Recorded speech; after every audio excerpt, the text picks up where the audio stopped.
Pakistan was gearing up for the general elections in 2023, but after months of delays amid political uncertainty, the elections are now scheduled for February 8, 2024. In the lead up to the elections, there's been a lot of talk about how it's not a fair competition. There are allegations that the Imran Khan-led Pakistan Tehreek-i-Insaf is being cancelled through arrests and intimidations as well as technicalities at pre-poll stages. Even Pakistan People's Party chairman Bilawal Bhutto Zardari claims a particular party is being favoured. एक दूसरे को गाली दे के कहते हैं कि हम सियासत कर रहे हैं, एक दूसरे को जेल भेजने का एक सियासत का कामयाबी समझते हैं। ये कामयाबी नहीं, ये सियासत का शिकस्त है, सियासतदानों का शिकस्त है, सियासी कारकुनों का शिकस्त है। इलेक्शन के जो लवाज़िमात है सुप्रीम कोर्ट वो पूरा करे, वो क्या है? लेवल प्लेइंग फील्ड प्रोवाइड करे, लीडरशिप को इजाज़त दे, वो पार्टिसिपेट करे, वर्कर सपोर्टर की पिक एंड चूज ना हो, वर्कर सपोर्टरों को घरों से उठाना बंद हो। मैं यही पैगाम मियां साहब को देना चाह रहा हूँ, आप अपना ही मौकिफ से मुकरना चाहिए। वोट की इज्जत की सियासत करे, वोट की बेइज्जती की सियासत छोड़े। 3 दफा सिलेक्ट हुआ, 1 दफा इलेक्ट होके आ जाए, मैं भी मानूंगा, ये कौम भी मानेगा। A Dawn editorial aptly pointed out that if the electorate is convinced that pre-poll rigging is afoot and the outcome is being managed by powerful quarters, it will hurt the legitimacy of elections as many voters will reject such a process and stay home on polling day. Now let's take a step back and look at how this perception of pre-poll rigging has influenced voter turnout in the past. There's no doubt that a negative perception about the credibility of election or polling process will impact negatively on the voter turnout. There's no doubt about it. If people do not have faith in the outcome of the election, then they will not bother going to the polling stations. But this is not the only thing which affects the voter turnout. If we look at the past voter turnout figures, for example, in 1997, we had the lowest voter turnout. And that lowest voter turnout was about around 37%. And that did not mean that people had the least amount of trust at that time. There were some other factors involved at that time. So I think it is a combination of factors, but this may be the most dominant factor that people do not have faith in the electoral process. This has happened. But you might have noticed that in 2013, where PTI mounted the strongest and most intense campaign against the integrity of election at that time, they thought 2013 elections were thoroughly rigged and manipulated. So therefore, they took out a long session. They staged a sit-in stretching over months in Islamabad. But we have seen that the voter turnout there was more than 50%, one of the highest voter turnout we have seen. And despite that, in 2018, when the same doubts were continuing, the voter turnout was again more than 50% in 2018. So therefore, I would use this particular correlation between trust in polling process and the voter turnout with some caution. I would not directly by that it is going to affect. For example, in very recent, although it's not directly a relevant example, but I can tell you that there was a lot of perception among people that people are not interested in this time in election, and there'll be very few people filing their nomination papers as candidates. But we have seen 30% greater number of people filing nomination papers during this current election.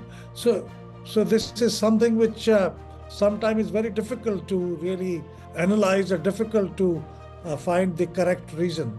But yes, generally I would believe that it makes sense that if people do not trust the voting process, they will not bother to vote. But I will also add here, more affluent people, the people who are rich, who are more educated, who are living in more, I think, posh areas, they tend to vote less. And poor people tend to vote more. And do we really believe that the educated people will have less trust and vote? It is very difficult to say that. There may be other reasons why they don't vote, because they think they don't need to vote. They can get whatever they want without even voting. 1988, 1990, and then 2002. This is all examples of glaring rigging, pre-poll manipulation of elections. In 1988, we know that a new coalition of parties was created, an alliance was created through the good offices of ISI. And similarly, in 1990, the intelligence agency distributed money among Islami Jamhuri Ittihad IJI parties which were put together against PPP. But at both times, people did come out to vote, although they didn't come out to vote in as many numbers as we want them to. But keeping Pakistani tradition in mind, they still came out to vote, less than 50%, but still comparable to any time in Pakistan's history, except for a couple of times when they came out more than 50%.